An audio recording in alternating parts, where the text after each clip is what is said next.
प्राचीन कथाओं में ना एक गजब की शक्ति होती है। ये सिर्फ बीते जमाने के किस्से नहीं होते, बल्कि इनमें ऐसे संदेश छिपे होते हैं जो हर दौर में हमें रास्ता दिखाते हैं। तो आज चलिए एक ऐसी ही कहानी की गहराइयों में उतरते हैं। जरा सोचिए, घोर अंधेरे और नाउमीदी में डूबा एक कैदी। उसकी अकेली ताकत है उसका विश्वास, और उसकी प्रार्थना की गूंज इतनी जबरदस्त है कि खुद महादेव को जमीन पर आना पड़ता है। ये सिर्फ कोई चमत्कार नहीं है, ये उस विश्वास की ताकत की कहानी है जिसे आज हम समझेंगे।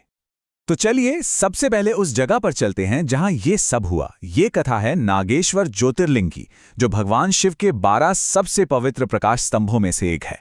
गुजरात में द्वारका के पास समंदर के ठीक किनारे बसा ये स्थान आज भी उस दिव्य घटना का गवाह माना जाता है। यहां पर भगवान शिव को नागेश के नाम से पूजा जाता है, मतलब नागों के स्वामी। लेकिन इस नाम का कहानी के हीरो और विलन दोनों से एक बहुत गहरा कनेक्शन है। अब वो क्या है?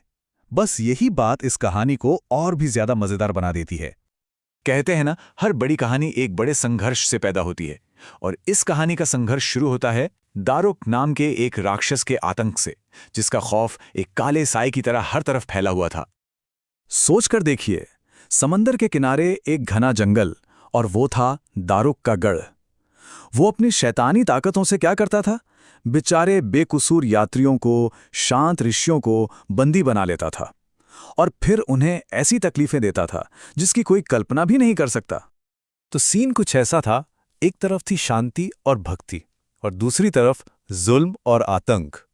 ये सिर्फ अच्छा बुरा की लड़ाई नहीं थी, ये तो सीधी टक्कर थी आस्था और डर के बीच में, और दांव पर लगी थी इंसान की हिम्मत। लेकिन एक कहावत है ना कि सबसे घने अंधेरे में ही उम्मीद की एक छोटी सी किरण सबसे ज्यादा चमकती है। बस अब कहानी में भी कुछ ऐसा ही होने वाला था। निराशा का अंधेरा छटने वाला था।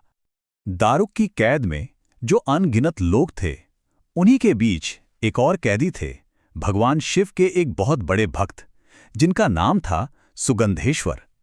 और उनकी असली ताकत क्या थी?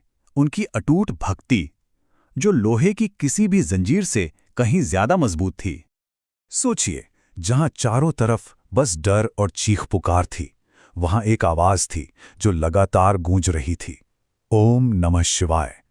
ये सिर्फ कोई मंत्र नहीं था, ये तो डर के मुंह पर हिम्मत का जवाब था, उस अंधेरे में जलती हुई एक मशाल। और जब भक्ति इतनी सच्ची हो, इतनी निडर हो, तो फिर कायनात को भी जवाब देना ही पड़ता है। तो चलिए अब पहुंचते हैं कहानी के उस मोड़ पर जहां विश्वास अपनी पूरी ताकत दिखाने वाला था। सुगंधेश्वर की भक्ति में इतनी ताकत थी कि उसी कैदखाने में जमीन से एक ज्योतिर्लिंग अपने आप प्रकट हो गया, और उससे ऐसी दिव्य रोशनी निकली कि पूरा जेल जगमगा उठा। ये महादेव का पहला इशारा था, अपने भक्त की पुकार का सीधा जवाब। और फिर उस रोशनी के बीच से खुद भगवान शिव प्रकट हुए, और उन्होंने एक वचन दिया, जो कोई भी मुझे सच्चे दिल से पुकारेगा, मैं उसके सारे बंधन काट दूंगा। बस इसी एक वचन के साथ दारुक के आतंक का पूरा साम्राज्य हमेशा के लिए खत्म हो गया। लेकिन ये कहानी बस एक पुराना किस्सा बनकर नहीं रह गई। नहीं, ये तो उस जगह की आत्मा बन गई जिसे आज हम सब नागेश्वर के नाम से जानते हैं। एक ऐसा धाम जो डर पर विश्वास की जीत का सबसे बड़ा सबूत है। तो ये जो नाम है नागेश्वर, इसका पूरा मतलब इसी कहानी में छुपा है। देखिए, शिव ने भक्त सुगंध को बचाया, उन्होंने दारुक जैसे सर्प यानी नाग जैसे राक्षस से बचाया, और सबसे जरूरी, उन्होंने हर तरह के डर से बचाया। तो बस इन्हीं वजहों से इस ज्योतिर्लिंग का नाम पड़ा नागेश्वर। और आज भी वो मंदिर वहीं समंदर के किनारे खड़ा है।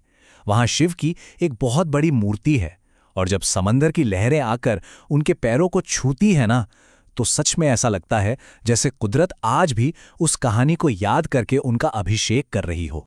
और पता है, आज भी यही विश्वास है जो लाखों लोगों को वहां खींच लाता है। लोग ये मानते हैं कि नागेश्वर वो जगह है जहां हर तरह का डर, हर तरह की परेशानी खत्म हो जाती है। वो अपनी जिंदगी की मुश्किलों से छुटकारा पाने की आस लेकर आते हैं, इसी भरोसे के साथ कि शिव अपने भक्तों की रक्षा हमेशा करते हैं। तो आखिर में एक सवाल मन में आता है कि ये कहानी असल में है किस बारे में?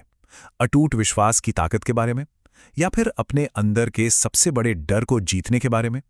और शायद इसका जवाब यही है कि सच्चा विश्वास ही वो सबसे बड़ा हथियार है जिससे किसी भी डर को हराया जा सकता है।